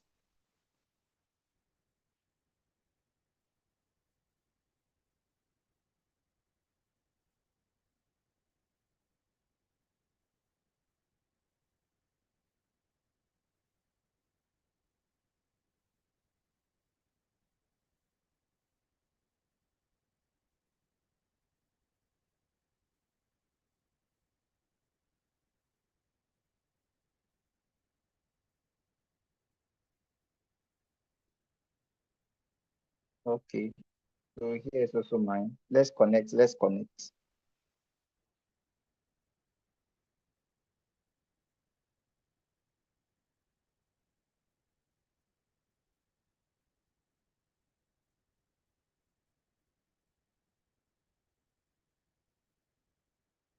Let's keep our handles coming, guys. All right. So I can see God appointed. Okay. Wow. Thank you.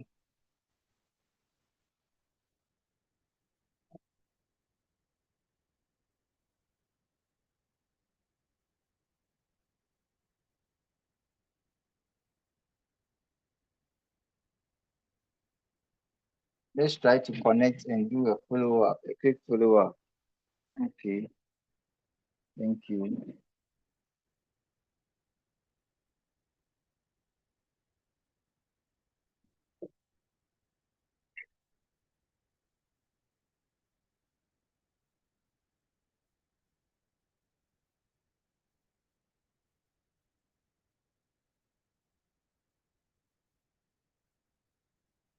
Guys, let's keep them coming.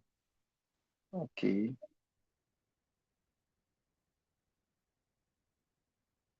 Let us make sure we reach out to one another for further collaborations.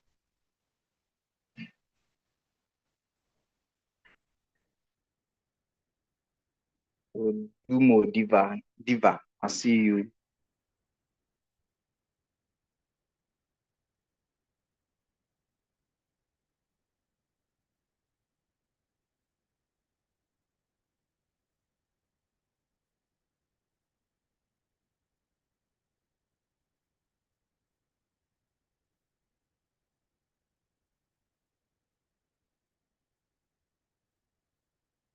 Let's keep them coming, guys.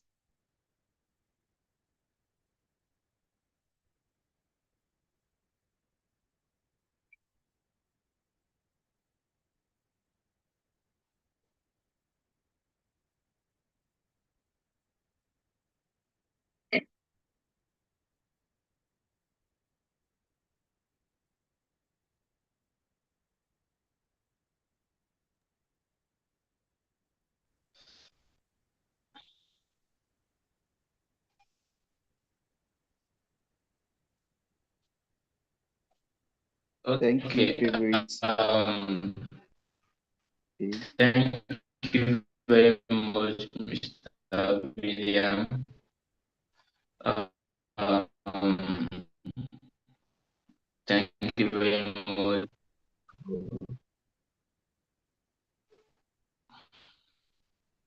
Mr. William, can you hear me?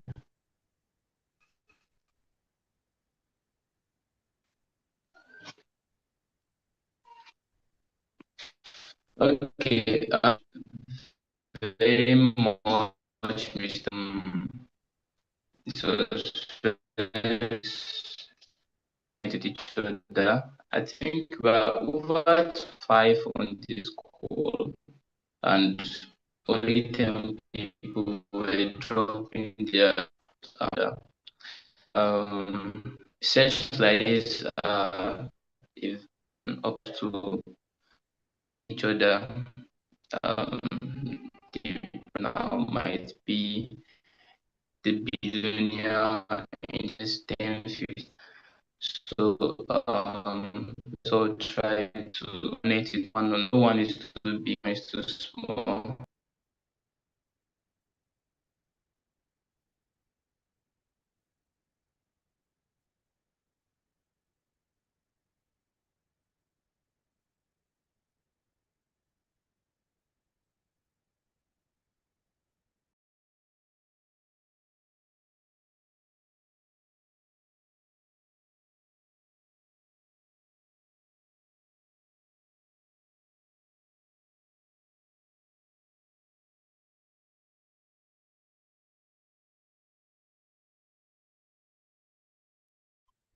Sorry, please, can anybody hear me? Yes, we can hear you. Okay, sorry, my network just went out. Thank you very much, Mr. William. As I was saying earlier before my line disconnected, I'm saying that let's all try to connect with one another. The person attending the same webinar with you today might be the billionaire in the next 15 years. No one is too big, no one is too small. So let's connect with each other. Also, our speakers, they've given us the time, they've dedicated and they've sacrificed their time for us. So let us also try to connect with them. If you have any questions, you can literally reach out to them through, I believe they're on LinkedIn. With their names, you can get them on LinkedIn. So without further ado, let us move on to the next session. So I'll be calling on Mr. Ellen Edzigie for the announcement. I don't know, is he a Mr. or a Mrs.? So Ellen Edzigie, are you on the line? Hi. Yeah, it's a mess. Thank you. I'm on the Okay, line. sorry, please, you can go on. Right. Thank you so much. My name is Ellen Izie. I'm the SPU Mat Chapter President, Ghana, and I'm very much grateful to be given the opportunity to handle the announcement session. So this is going to be quite brief. So before I begin, I would like to say a very big thank you to all our speakers and our participants who made time to join today's call. And for those of us who were able to join the call as well, but are not SPE members, I would encourage you all to take time or make time to join SPE. You go to our website, www.spe.org, and you join as a student member. You go through the process and you register. And then again, I would also like to remind all of us that the conference is not ending today. So there is another great session taking on tomorrow, God willing. So I'm urging each and every one of us to make time to join tomorrow's session, as it's going to also be very interactive and educative as it was today. So yeah, thank you so much. For tomorrow's, it's going to happen the same time, 5 p.m. West African time. Our guest speakers, we are going to have the person of Lucky Emimi, and our second speaker to be Dr. Jude Osimobi. I'm hoping to hear from these great speakers. So join us tomorrow as we all gathered here today to make an impactful gathering. Thank you all and have a wonderful evening. Thank you very much, Miss Ellen. I must confess, you have a very beautiful voice. Thank you for the announcement. It was very brief and straight to the point. Now we'll be moving over to the next session, which is the photograph and networking. Basically, we've already networked, so I think now it's just for the photograph. So I'll be calling on Mr. Juma Daudi, the president of SPEDIT, to take us on this wonderful session. Mr. Juma, are you on the line?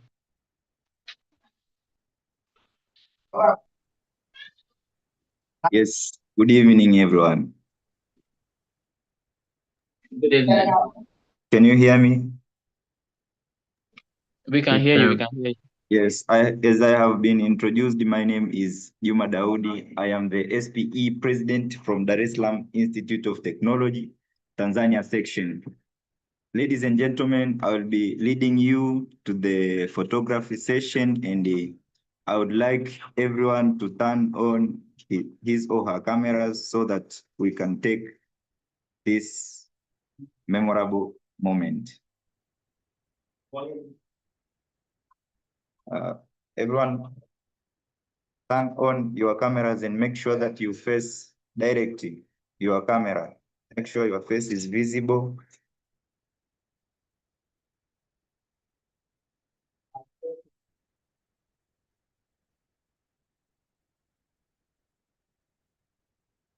If possible, you can give us the best smile.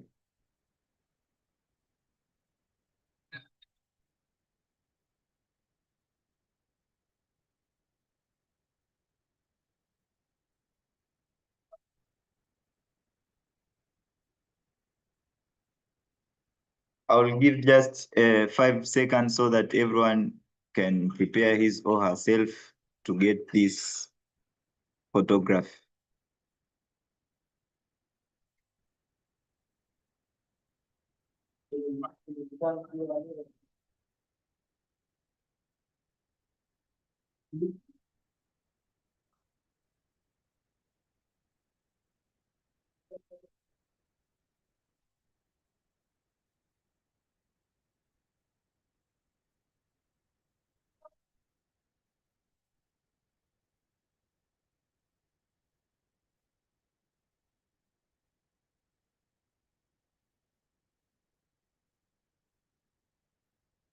Guys, make sure that we all turn on our cameras.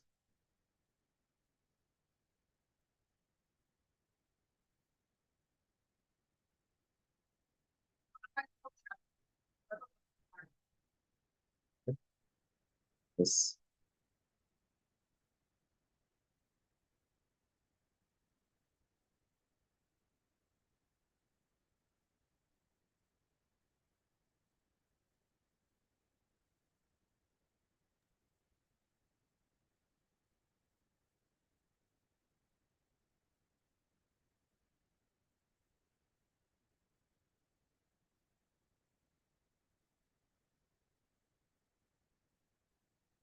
Okay, thank you very much, guys. I think I have done about this photography session. You may turn off your cameras.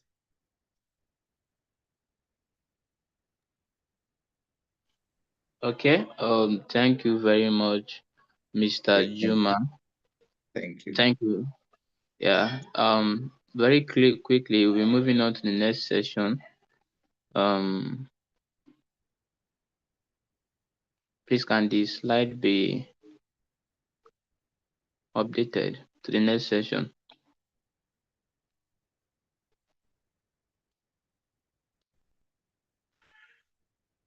Um,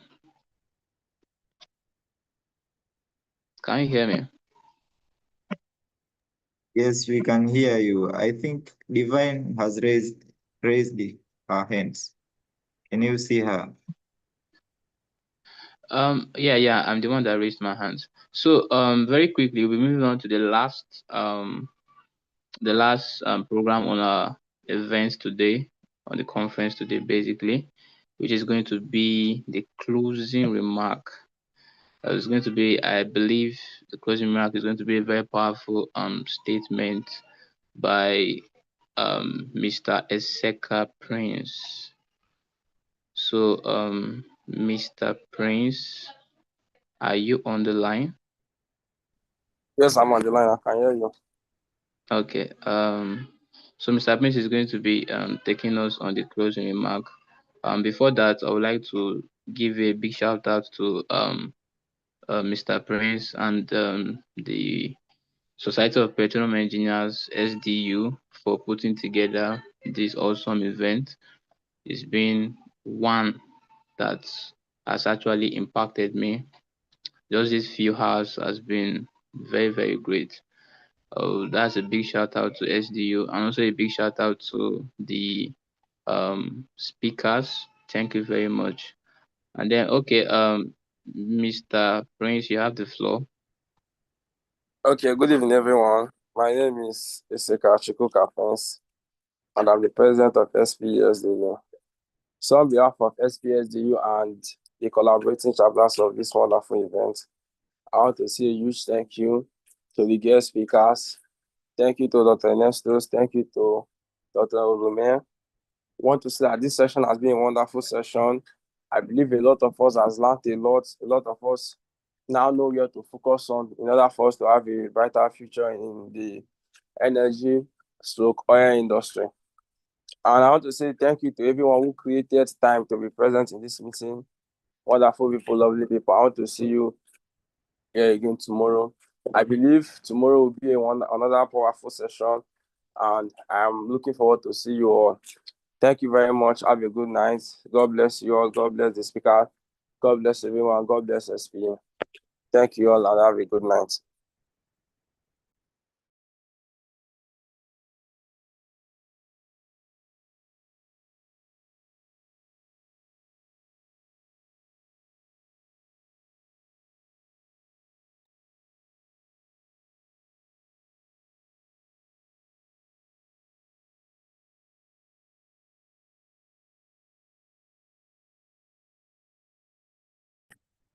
So we'll call the session in close for now.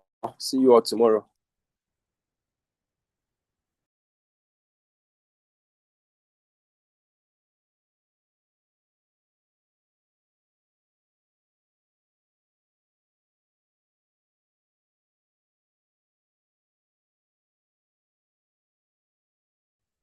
Juma, please exit the call by using that leave button at the bottom right corner, because you are currently the host of this Okay. session. Okay, I got you, bro. Okay, please do so. Thank